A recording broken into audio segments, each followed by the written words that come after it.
wasn't Agatha all along, it was Billy Maximoff all along. They really made this episode for all the die-hard WandaVision fans. Because not only do we get a couple of huge twists, there was drama, suspense, one insane cameo. And me and you, we gotta talk about it. This is your spoiler warning, you have been warned. This episode kicks off with a flashback to us learning more about Teen's background. Or at least who we think Teen is. We learn that he's a young Jewish boy from Eastview, whose real name is Billy Kaplan. But we're gonna have to call him Billy Cap-a-Lot, who I believe is celebrating his bar mitzvah. But during his celebration, they're giving out palm reading. And he gets one from Lilia. She gets a Final Destination premonition. And we find out that Lilia was the one who put the sigil on Billy. But the celebration is shut down. As we learn, this takes place during the same time that Wanda puts her hex up, and they immediately evacuate. Billy and his parents drive away, but on their way they see the hex. On the radio you can actually hear notes from WandaVision shows, but they get distracted by the hex, crash, and Billy Kaplan dies, which is when we hear the voiceover of Wanda saying goodbye to her kids and Billy Kaplan coming back to life. But remember, he's Billy Cap-a-Lot right now. And guess who the first responder on the scene was? They took Alice away from us too. Billy wakes up in the hospital, but he's confused. He's like me after I lose a surefire 10-leg parlay, but his parents are worried that his amnesia is going to stay forever, and Billy can hear their thoughts, and he just lets out a "stop worrying," which I think all of us as teenagers can relate to. But then he goes up into his room to try to remember if he's Billy Kaplan or not. He even says it over and over and over and over, but he realizes he's not. But he fakes it till he makes it. Which is when one night when he's hanging out with his boyfriend Eddie, he tells Eddie the truth about how he died that night. He doesn't know who he is. He's someone else, something more.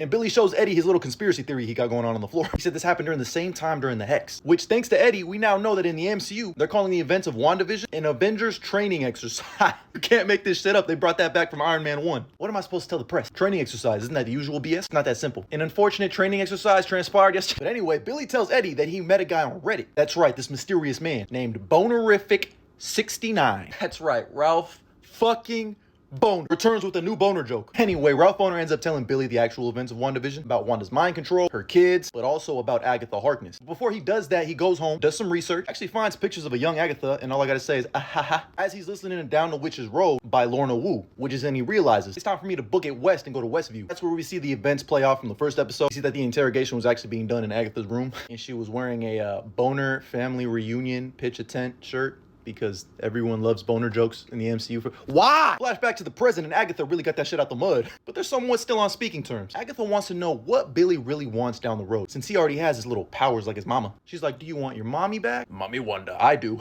Your little robotic dad? Ah. You want Tommy. And we find out that Billy's entire motivation going down the road is to try to save his twin brother Tommy. His soul is lost out there somewhere, just like his soul was lost before it entered into the body of Billy Kaplan, because now he's really Billy Maximoff, aka Wiccan. I can't even lie to you, man, this show's been a pleasant surprise. Now the shit really hit the fan. I feel like this was one of the most obvious twists of all time, but now it's time for them to turn it up.